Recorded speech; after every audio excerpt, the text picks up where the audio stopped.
wala haula wala quwwata illa billah. Puji syukur kita panjatkan kehadirat Allah Subhanahu wa taala atas limpahan rahmat, taufik dan hidayahnya. Pada siang hari ini kita sejenak beristirahat dengan melaksanakan kewajiban kita sholat zuhur. Mudah-mudahan dengan itu memberikan semangat untuk terus menjalani aktivitas amanah, kewajiban dan seterusnya. Salawat dan salam semoga dilimpahkan kepada junjungan kita Nabi besar Muhammad sallallahu alaihi wasallam. Bapak Ibu para jemaah yang dirahmati Allah, pada bulan lalu kita membahas surat Al-Qadr. Sedianya kita akan membahas hari ini surat Al-Bayyinah sebagai kelanjutannya. Tapi saya ingin mengajak kita semua untuk tadabbur tentang kepemimpinan di dalam Al-Quran. Ini bisa jadi semacam pedoman, karena kita orang Islam selalu berpedoman pada Al-Quran dalam rangka menyambut pesta demokrasi. Sudah tentu masing-masing kita barangkali sudah menentukan pilihannya. Silakan memilih apapun pilihan kita, mudah-mudahan menghasilkan pemimpin terbaik yang akan memimpin kita 5 tahun ke depan. Jangan sampai satu sama lain saling mencela, menjelek-jelekan jagonya, sehingga akan berpotensi terjadinya konflik, bahkan mungkin kekacauan dalam kehidupan berbangsa dan bermasyarakat. Yang kita akan bahas adalah surat An-Naml ayat 15 dan seterusnya, yang menceritakan tentang seorang pemimpin besar. Saya katakan pemimpin besar karena beliau meminta kepada Allah diberikan kekuasaan yang tidak ada bandingannya. Siapa beliau? Beliau adalah Nabi Sulaiman alaihissalam. Dalam salah satu doanya yang dikutip oleh Al-Quran, beliau berdoa kepada Allah, Rabbi ghfirli wa habli mulkan la yanbaghi li ahadin min ba'di. Wahai Tuhanku, ampuni hamba-Mu ini dan berilah kekuasaan yang tidak ada bandingannya. Karena itu Allah berikan kekuasaan yang benar-benar tidak ada bandingannya. Lantas bagaimana kepemimpinan beliau?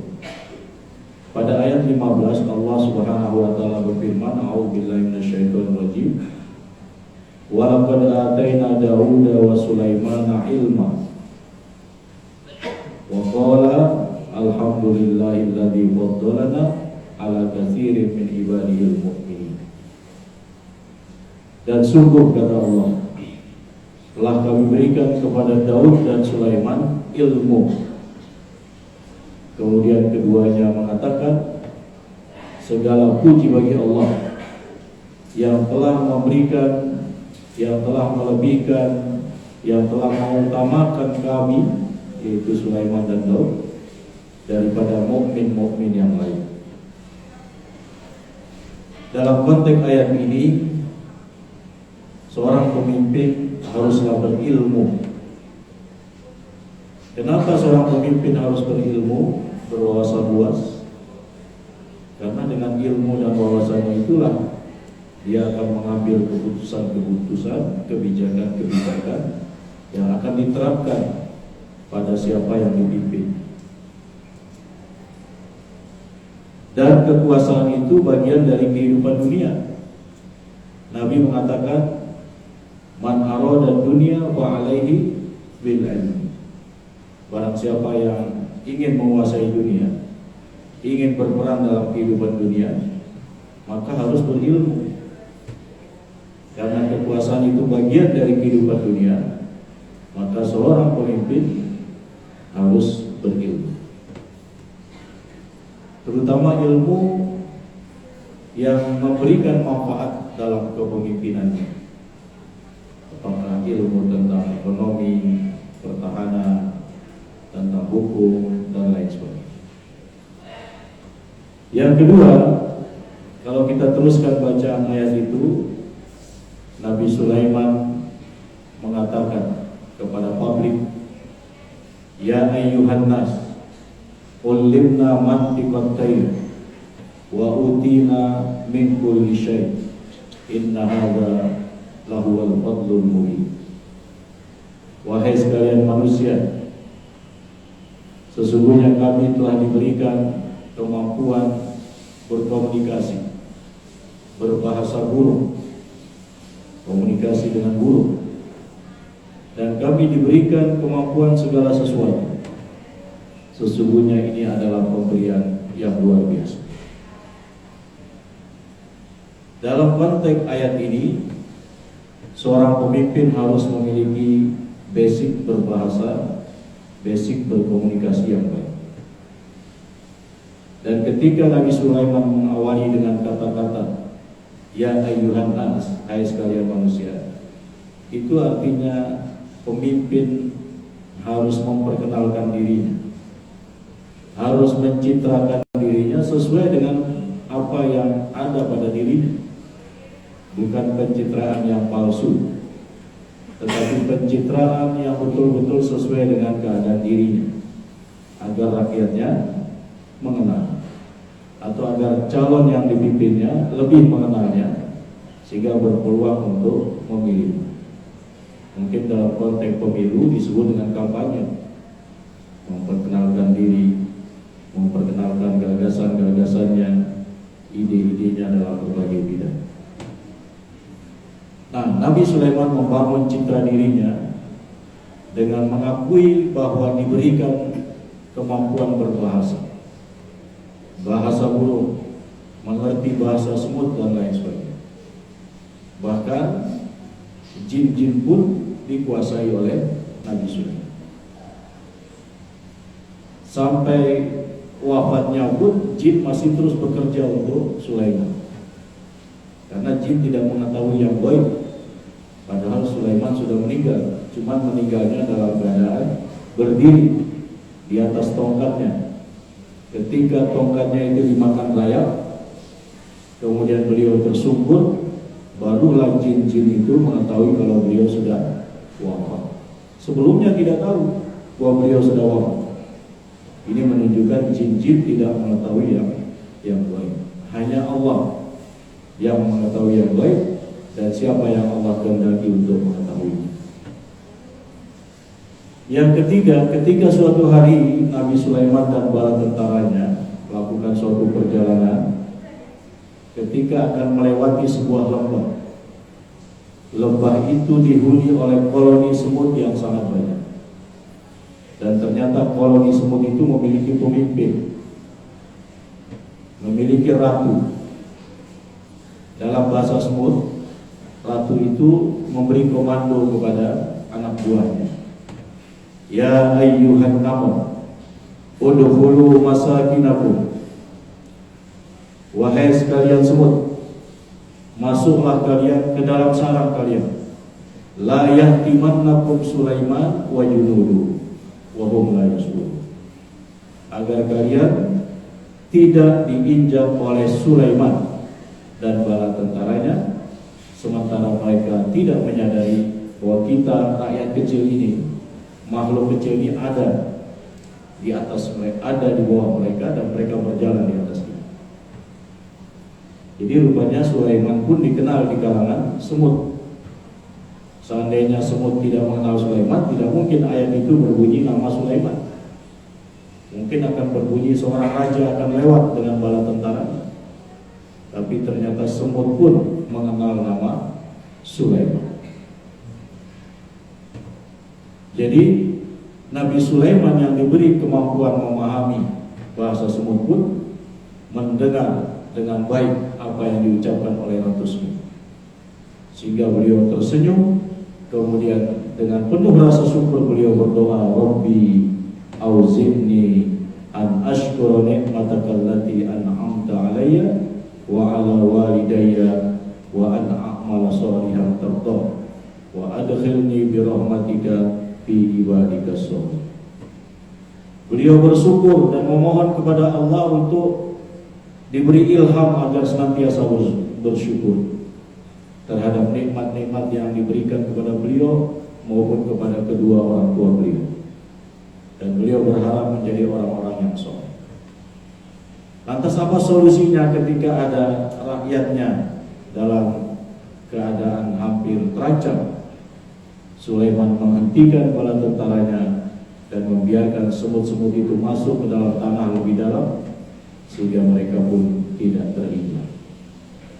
Artinya seorang pemimpin harus peka terhadap problematika rakyat. Jangan sampai seorang pemimpin lebih banyak mengeluhnya terhadap problema masyarakat dan mengeluarkan komentar-komentar yang bisa jadi membuat masyarakat tidak senang mendengar. Misalnya ketika terjadi keadaan pangan yang terus-menerus naik, seorang pemimpin mengatakan, ya makan pisang saja, itu sudah mengenyangkan. Nah, seharusnya seorang pemimpin segera mencari solusi. Mencari solusi bagaimana agar problem itu segera diselesaikan, bukan mengeluh terhadap solusi yang ada. Kalau menurut Ketua PWM Jawa Timur, orang yang well educated, yang pendidikannya bagus, itu adalah orang yang ketika menghadapi masalah, dia tidak mengeluhkan masalah itu, tapi dia segera fokus untuk mencari solusi dari masalah itu, kemudian menyelesaikan. Bukan kemudian dia menyerah dengan masalah yang sedang hadapi, kemudian dikeluhkan dan lain sebagainya. Nah, Nabi Sulaiman sangat peka terhadap problem rakyatnya, walaupun rakyatnya itu adalah binatang kecil yang sebenarnya tidak terlalu dipedulikan, apalagi masyarakatnya itu manusia. Itu artinya seorang pemimpin harus peka terhadap problematika yang dihadapi rakyatnya dan berusaha mencari solusi untuk mensejahterakan rakyatnya. Kemudian pada ayat-ayat berikutnya, Nabi Sulaiman sering mengadakan apel siaga. Jadi pasukan-pasukannya yang terdiri dari jin, manusia, burung-burung, hewan-hewan yang lain itu diinspeksi oleh Raja Sulaiman. Nah, suatu hari ketika beliau memeriksa pasukan burung, ada satu burung tidak hadir. Beliau mengatakan, Malia la ara al-hudhud. Kenapa saya kok tidak lihat burung hudhud? Kemana gerangan hudhud ini? Jadi Sulaiman berusaha untuk mendisiplinkan aparatur. Karena filosofi aparatur itu adalah orang yang membantu pemimpin. Kalau orang yang membantu pemimpin itu disiplin, kemudian memberikan peran terbaiknya untuk membantu seorang pemimpin, maka itu ikut memberikan pelayanan kepada masyarakat. Ternyata ada satu burung yang mungkin tidak berarti, tidak terlalu besar, tapi perhatian Sulaiman kepada disiplin sangat besar. Sampai-sampai beliau mengancam, la u'azibannahu 'adzaban syadidan wa la azbahannahu aw la ya'tiyani bisultanin mubin. Wah, aku akan beri dia hukuman yang berat, atau aku akan menyembelihnya, atau kalau dia bawa alasan yang bisa dibenarkan, maka nanti kita bisa lihat. Jadi Nabi Sulaiman mengancam yang sudah disiplinkannya, aparatur yang sudah berdisiplin kok melanggar, maka siap untuk diberi sanksi dengan tegas. Tetapi beliau di belakang tadi mengatakan, kalau yang bersangkutan punya alasan yang bisa diterima, maka masih dipertimbangkan untuk tidak dihukum, untuk tidak disembelih. Nah, beberapa saat kemudian datanglah burung hudhud. Burung hudhud melaporkan bahwa di suatu negeri Allah telah mengaruniakan kesejahteraan kepada mereka, dipimpin oleh seorang ratu. Ratunya ini punya singgasana yang besar, tapi sayangnya mereka menyembah matahari, tidak menyembah Allah yang memberikan kepada mereka kesejahteraan itu. Wah, ini berita yang sangat penting bagi Nabi Sulaiman, karena beliau bukan hanya raja, tapi beliau seorang nabi yang punya tugas untuk mengajak manusia pada menyembah Allah Subhanahu wa Ta'ala. Ini misi yang sama pada seluruh nabi, mengajak manusia untuk menyembah Allah satu-satunya. Apakah itu nabi yang diutus oleh Allah kepada Bani Israel, maupun yang diutus kepada bangsa Arab atau kepada yang lain. Kalau tadi seorang pemimpin itu mendisiplinkan aparaturnya, kemudian ketika aparaturnya itu menyampaikan informasi, maka seorang pemimpin harus melakukan cek dan recheck, tidak menerima begitu saja. Dan ini yang dilakukan oleh Sulaiman. Apa kata beliau? Sananzur as-sadaqta am kunta minal kadhibin. Kita akan lihat kamu ini bawa berita benar atau berita hoax. Nanti kita akan lihat ya. Jadi tidak boleh seorang pemimpin menerima berita begitu saja tanpa dilakukan tabayun, tanpa dilakukan cek dan recheck, karena ini berkaitan dengan kebijakan yang akan dia ambil. Kalau informasi yang masuk kepadanya itu hoax, salah, keliru, maka bisa jadi kebijakan yang ditetapkan juga akan tidak tepat. Maka Sulaiman memerintahkanlah burung betul ini untuk membawa surat. Surat beliau sangat singkat, dimulai dengan Bismillahirrahmanirrahim, kemudian berbunyi Allah ta'lu alayya wa'tuni muslimin. Jangan kamu berbuat sombong di hadapan saya, datanglah kepada saya untuk menyerahkan diri. Artinya ikut perintah Nabi Sulaiman, apapun yang Nabi Sulaiman ajak, agar berada dalam kepemimpinan Sulaiman. Maka dibawalah surat itu oleh burung betul, kemudian dijatuhkan di hadapan Ratu Balqis. Rupanya Ratu Balqis mengumpulkan para menterinya, pembantunya, orang-orang cerdasnya, kemudian mengumumkan innahu min Sulaiman wa innahu bismillahirrahmanirrahim.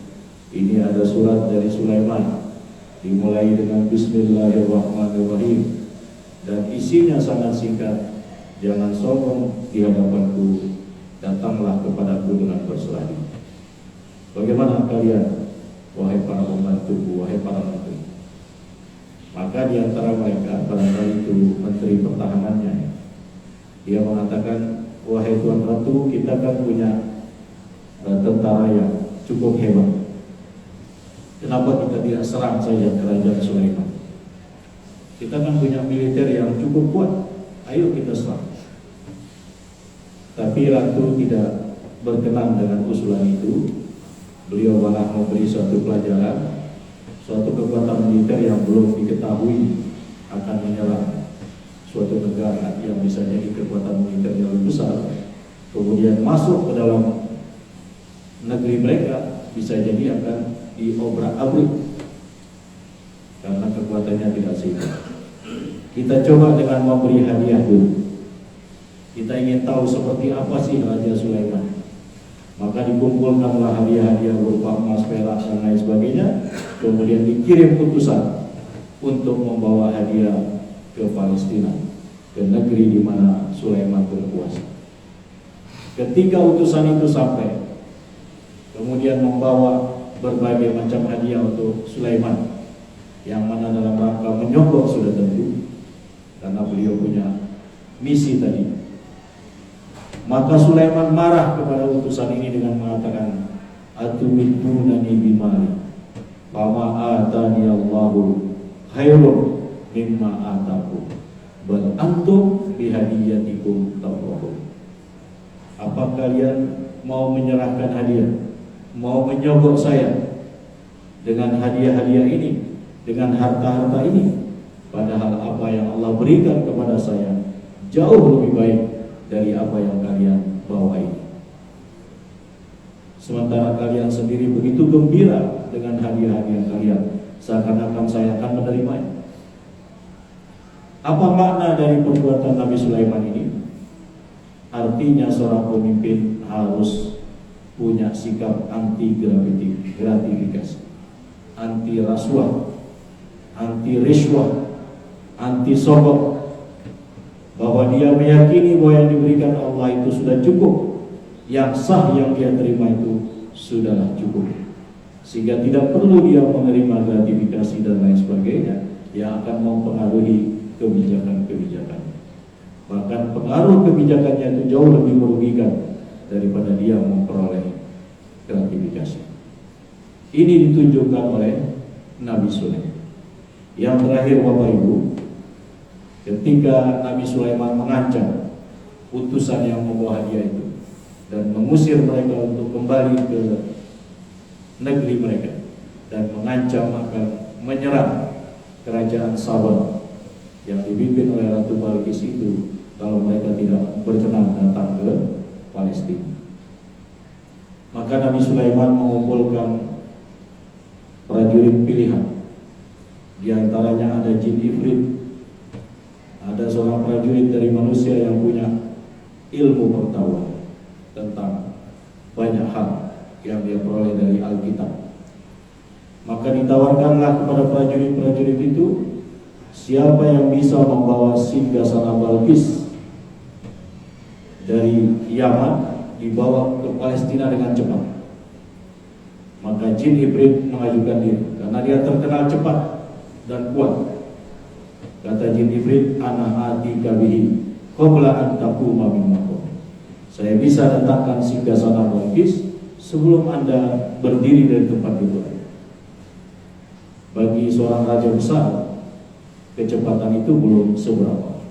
Maka beliau masih menunggu barangkali ada yang lebih cepat. Ternyata ada yang lebih cepat, yaitu seorang manusia yang mempunyai ilmu. Beliau mengatakan, ana atika bihi qabla an yartadda ilaika tarfuh. Saya bisa datangkan singgasana Balkis yang besar itu sebelum mata Anda berkedip. Kayaknya ini yang lebih cepat. Maka inilah yang dipilih oleh Nabi Sulaiman. Beberapa saat sudah ada singgasana Balkis yang dibanggakan. Karena singgasana itu kehormatan bagi seorang raja. Semakin besar singgasananya, semakin besar juga kekuasaannya. Jadi besarnya singgasana itu artinya menunjukkan besarnya wilayah kekuasaan. Dan singgasananya sekarang ada di kerajaan Sulaiman. Tapi bukan itu yang kemudian menjadi perhatian Sulaiman. Apa yang menjadi perhatian Sulaiman? Beliau langsung mengucapkan, hada min fadli rabbi liyabluwan ashkur am akfur. Ini keutamaan dari Tuhan. Inilah yang aku berdoa kepada Allah kemudian diberikan, yaitu meminta kekuasaan yang tidak ada tandingannya setelah. Dan jin yang lebih cepat tadi ternyata ada lagi yang lebih cepat. Dan itu semua beliau syukuri dengan mengatakan hadza min fadli rabbi. Ini keutamaan dari Tuhan. Artinya seorang raja jangan sombong bahwa sehebat apapun prestasinya, semua itu karena kemudahan dari Allah. Semua itu karena keutamaan dari Allah. Bapak Ibu yang dirahmati oleh Allah, intinya pemimpin itu pertama harus berwawasan, harus punya ilmu. Yang kedua harus membangun citra positif yang sesuai dengan keadaan dirinya. Yang ketiga harus peka terhadap problematika rakyatnya dan mencarikan solusi yang tepat agar problem itu bisa segera diatasi. Yang keempat, pemimpin itu harus mendisiplinkan aparaturnya, pembantunya, pegawai-pegawainya, sehingga layanan kepada masyarakat bisa lebih baik dan lebih tepat sasaran, lebih efektif, lebih efisien. Yang berikutnya, jangan sampai seorang pemimpin mudah menerima berita hoax, harus melakukan tabayun, harus cek dan dicek, karena ini berkaitan dan berpengaruh pada kebijakan yang diambil. Yang berikutnya, jangan sampai pemimpin adalah koruptor. Pemimpin harus anti korupsi. Pemimpin harus menolak gratifikasi. Ini yang diharapkan dari pemimpin-pemimpin yang akan kita pilih supaya mereka melakukan banyak hal untuk kemajuan bangsa Indonesia.